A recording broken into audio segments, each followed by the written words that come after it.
삼성전자를 사서 30년 동안 갖고 있으면 부자가 될까요? 아, 이제 30년 됐으니까 열었어요. 주식이 없네? 그러니까 이게 신기한 일이죠. 이렇게 마음 편하고 쉬운 투자가 어디 있어요? 아, 예. 나 이거 바로 가서 한다, 진짜 바로. 작년에 코로나 때문에 실제로 환율 막 되게 뛰었었거든요. 막 1,300원대까지도 가고. 그때 그러면 좀 팔아서 수익 많이 해. 저는 우리나라 주가하고 원달러 환율은 반대로 움직이는 경향이 짙어요. 외국인이 매도를 하게 되면 그 매도한 돈을 원화로 받잖아요, 일단. 네. 그걸 달러로 바꾸려면 달러 수요가 증가하기 때문에 환율은 올라가는 구조일 맞네. 때가 많거든요. 네, 그래서 네. 그때 코스피 지수가 1,400 정도로 이제 폭락하는 그런 상황이었는데 환율은 1,300원까지 치솟았어요. 아, 맞네. 네, 그래서 저는 가지고 있던 달러를 팔았죠. 그리고 그 돈으로 주식을 사놨는데 주식은 또 부익지 반등을 했잖아요. 맞아요. 그런 상황에서 저는 또 이제 주식을 수익 실현했죠. 그리고 받은 원화로 달러를 사기 시작했어요. 달러가 떨어졌으니까 오늘 기준으로 한 1,150원 이상이 됐을 거예요. 맞아요, 맞아요. 예, 계속 팔아서 수익 실현을 한 거예요. 이게 그 봄, 여름, 가을, 겨울처럼 계속 왔다 봄, 갔다 여름, 해요. 가을 너무 자주 오는 거 아니에요? 그렇게 하면. 자주 오면 좋죠. 장기 트레이딩에는 이게 복리의 수익이 일어나요. 내가 얻은 수익을 재투자하는 개념이니까. 장기 투자를 하는 것도 좋은 방법이지만 단기 트레이딩으로 현금 흐름을 창출하고 복리의 수익을 경험하는 것도 되게 중요하다라는 말씀을 드리고 싶어요. 너무 신세계야. 그러면요, 작가님, 결국은 달러를 팔아야 되고 사야 되는 시점이 어느 정도는 그렇게 좀 정해져 있는 거네요. 언제 그러면 달러를 사면 되지라고 생각하는 건 되게 단순했어요. 제가 이제 차트를 한번 딱 펼쳐봤어요. 역대 원달러 환율 1970년대부터 지금까지의 역대 환율의 거래 추이를 살펴보니 오케이. 가장 환율이 낮았을 때가 700원이었어요. 아유, 너무 낮았네요. 지금 생각하면은 전 재산을 몰빵했어요. 그러니까요. 그런 때였죠. 진짜, 네. 예. 그리고 가장 환율이 높았을 때가 언제였을까요? IMF. 예, 그때 1,700원까지 올라갔었어요. 700원과 1,700원인 거예요. 그러면 중간은 1,200원이잖아요. 네. 그래서 제가 단순하게 1,200원보다 낮게 사면 올라갈 가능성이 높고 그 반대의 경우에는 떨어지니까 그냥 1,200원 밑에서만 사자라고 생각하고 달러 투자를 시작했는데 믿으실지는 모르겠지만 달러 투자를 해서 잃어본 적이 단 한 번도 없어요. 그런데 이제 지금은 그렇게 하시면 안 되고 1,200원만 기다리려면 너무 길잖아요. 그래서 제가 이거를 똑같이 1년 중 가장 환율이 높았을 때와 가장 낮았을 때의 중간 이하에서 사자로 바꾼 거예요. 좀 더 이제 세분화된 거죠. 그랬네. 지금 기준으로 하면 그게 한 1,150원 정도예요. 근데 이제 이게 더 고도화된 게 달러 투자를 잘하려면 달러의 가치를 알아야 그 가치보다 가격이 쌌을 때 사서 가치에 수렴하거나 올라갔을 때 팔아서 수익을 얻잖아요. 그쵸. 그러면 가치를 알아야 되는데 달러 지수라는 걸 발견했어요. 달러와 주요 6개국 통화 교환 비율을 지수로 만들어서 달러 지수가 높아요. 원달러 환율이 낮아요. 원화의 가치도 높기 때문에 네. 이런 현상이 일어나면 사야겠죠. 그리고 달러 갭 비율이라는 말을 만들어서 둘 간의 상관관계를 비율로 제가 지수화했어요. 네. 그 달러 갭 비율을 현재 달러 지수에 대입을 하면 적정 환율이 또 산출이 돼요. 약간 어렵나요? 이 부분은? 여기서 좀 어렵네요. 초보자분들은 4개의 조건이 충족되었을 때만 사면 잃지 않아요. 이 자료들이 어디 그 얘기하신 어플 아까 달러리치라는 데 들어가면 계산이 자동으로 다 돼 있고 거기에 다 돼 있어요. 데이터도 긁어오고 그냥 약간 그거 보시면 돼요. 저는요, 작가님, 예, 달러 리치에 투자를 하고 싶은데요. 봤습니다. 그러면 작년에 달러 많이 팔고 이제 주식 투자 시작하셨으면 예. 지금 어떻게 좀 수익이 많이... 지금 주식을 많이 팔았죠. 투자를 하는 데 있어서 중요한 것 중에 하나가 현금도 종목이다라는 얘기가 있어요. 현금도 종목이다? 현금은 쓰레기라는 말만 많이 들어보셨죠? 네. 왜 현금이 쓰레기냐면 가만히 놔두면 가치가 계속 하락하니까. 그런데 투자를 하는 사람한테 현금은 쓰레기가 아니라 기회예요. 가격이 하락했을 때 더 싸게 살 수 있는 거기 때문에 맞아. 그래서 현금도 종목이다라는 얘기가 있었고 이 투자의 고수분들은 현금 비중을 지키는 걸 되게 중요하게 생각을 해요. 그렇구나. 근데 일반적이고 평범한 사람들은 고수가 아니기 때문에 현금 비중을 만들어 놓기가 어려워요. 내가 가지고 있는 돈이 빨리 어딘가에 들어가 있지 않으면 막 큰일 날 것 같고 쓰레기가 될 것 같다라는 그런 불안함 때문에 남겨두지를 않아요. 맞아. 저도 마찬가지예요. 그런데 의지로 하려고 하지 말고 그쵸. 시스템을 구축해 놓고 그 시스템이 나를 통제하게 만들면 맞네. 이게 가능해져요. 그러니까 환경을 그렇게 그냥 만들면 제 의지력을 발휘할 필요가 없죠. 그렇죠. 예. 삼성전자가 좋은 주식이잖아요. 너무 좋아요. 예. 예. 그런데 삼성전자를 사서 30년 동안 갖고 있으면 부자가 될까요? 정답은 모르는 거죠. 주식 투자의 고수분들이 좋은 주식을 사서 수면제를 먹으라는 농담까지 하면서 장기 투자를 독려하는데 그게 고수들의 투자법이라는 거예요. 예. 고수가 아닌데. 예, 우리는 고수가 아니기 때문에 장기 투자를 견딜 수가 없어요. 두 번째는 좋은 주식이 뭔지 몰라요. 예. 내가 좋은 주식을 골라서 30년을 기다려야 되는데 이제 30년 됐으니까 열었어요. 주식이 없네? 그러니까 이 문제가 뭐냐면은 투자를 하는 데 있어서 돈을 잃을 수는 있어요. 네. 근데 장기 투자를 그렇게 잘못하면 시간도 잃게 돼요. 맞아. 타이거 우즈한테 골프를 배워도 나는 타이거 우즈처럼 못 치는 거하고 비슷한 얘기인 거죠. 맞는 얘기인데 따라하기 힘든 얘기라는 거예요. 그래서 저는 어떻게 생각하고 투자를 시작했냐면은 인정했어요. 나는 멘탈이 약해. 멘탈이 약한 상황에서도 투자를 할 수 있는 방법을 찾아보자. 세븐 스플릿 투자 시스템이라는 분할 매수, 분할 매도법을 개발을 했어요. 세븐 스플릿. 이렇게 스플릿 이렇게 뭔지 알 것 같아요. 7조각으로 나누어서 팔고 사고 뭐 이런 거예요? 그렇죠. 많은 분들이 분할 매수는 잘해요. 삼성전자를 10만 원에 사요. 그 다음에 가격이 떨어지면 평단가를 낮춰야겠다. 9만 원에 또 사요. 8만 원에 또 사요. 물타기라고 하죠. 나쁜 말로는. 일반 사람들이 너무나도 자연스럽게 비자발적인 분할 매수는 하죠. 예.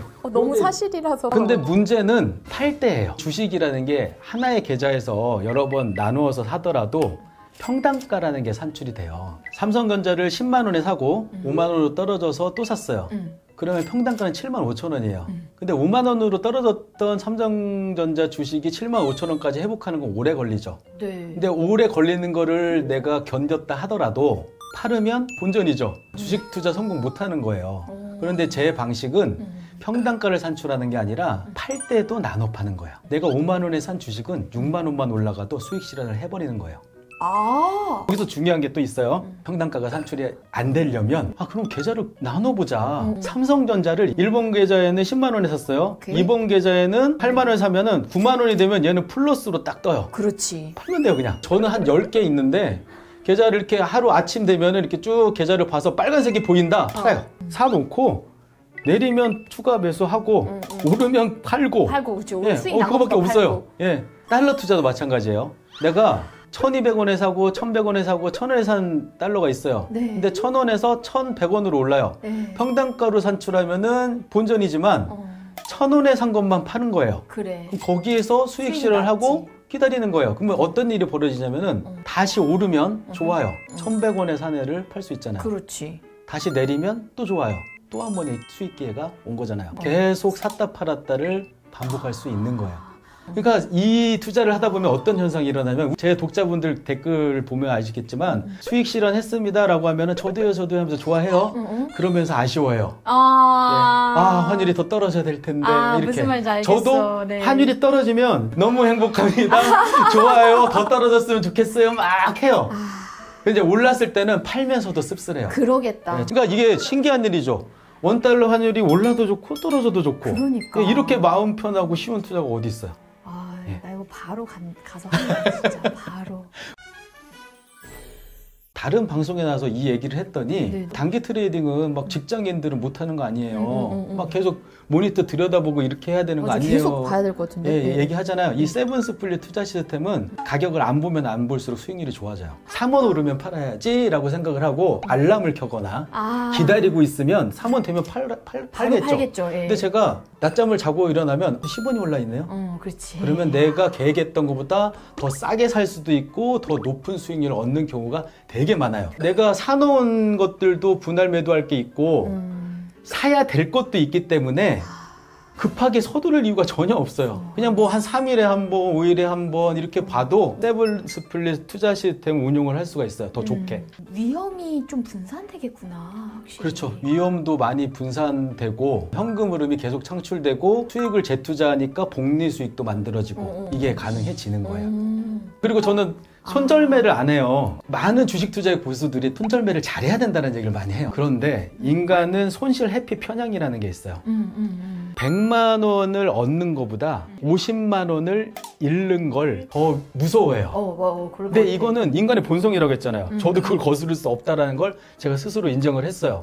그래서 떨어지면 더 사고 계속 가기 때문에 손절매를 하지 않고도 투자가 가능하다는 걸 말씀을 드리는 거예요. 넘버가 막 30까지 갈지언정 손절매는 안 한다. 요거는 있어요. 이것도 오해하실 테니까. 네. 원달러 화줄은 하방이 뚜렷하다고 했죠. 네. 700원 더 밑으로 떨어질 일은 별로 없어 보여요. 우리나라 네. 경제가 아무리 발전해도. 아무리 발전해도. 그죠? 그래서 하방이 뚜렷하죠. 그런데 주식은 달라요. 주식은 상장 폐지가 있잖아요. 9 스플릿을 해도 되고 10 스플릿도 해도 되는데 7이라고 말한 이유가 있을 거 아니에요. 달러 투자는 달라요. 저는 700 스플릿도 가능합니다 라고까지 하고 저는 그렇게 할 겁니다. 돈이 모자라면 어떡해요? 라고 하면 노동을 해야죠 라고 얘기를 해요. 그런데 주식은 안 된다라는 거예요. 위험하기 때문에. 이거 되게 중요한 차이인 것 같아요. 그러면 막 돈이 많아야지. 맞아. 이거 가지고 어떻게 수익이 돼요? 라고 생각하실 수 있는데 저도 처음에는 100만 원 정도로 투자를 했어요. 근데 100만 원을 샀는데 사원에 올라가서 사원의 환차익을 얻으면 4천 원이에요.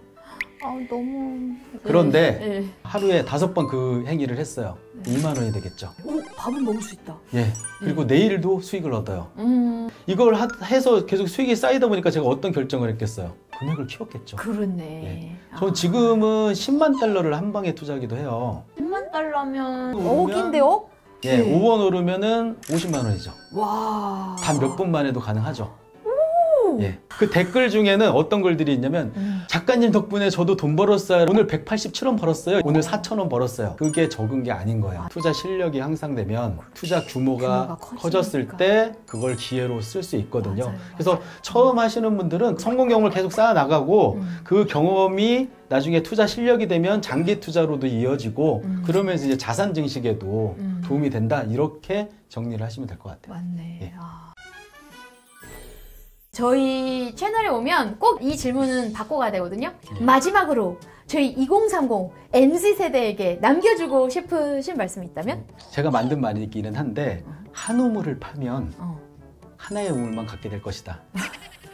그러니까 기존에 우리가 일을 하거나 이런 건 한 우물만 파야죠. 투자의 세계는 달라요. 경제 순환주기도 있고 여러 가지 봄, 여름, 사계절도 있기 때문에 많은 걸 경험할수록 좋아요. 투자의 세계에서는 짜장면하고 짬뽕하고 고를 필요가 없어요. 둘 다 해도 돼요. 가치 투자만 맞는 것이다. 테마주 투자는 안 된다. 이런 것은 없어요. 단기 트레이딩으로도 돈 버는 사람들이 있거든요. 많죠. 예. 그래서 여러분들이 단기 트레이딩, 모멘텀 투자, 경매, 부동산, 달러, 비트코인 다 해보시라는 얘기예요. 여러분들이 자본보다는 시간이 더 많잖아요. 그렇다면 그 시간을 최대한 레버리지로 활용을 해서 공부를 하시면 자본력이 부족하더라도 곧바로 경제적 자유를 달성할 수 있는 투자 실력이 생긴다라는 게 제가 오늘 드리고 싶은 말씀인 거죠.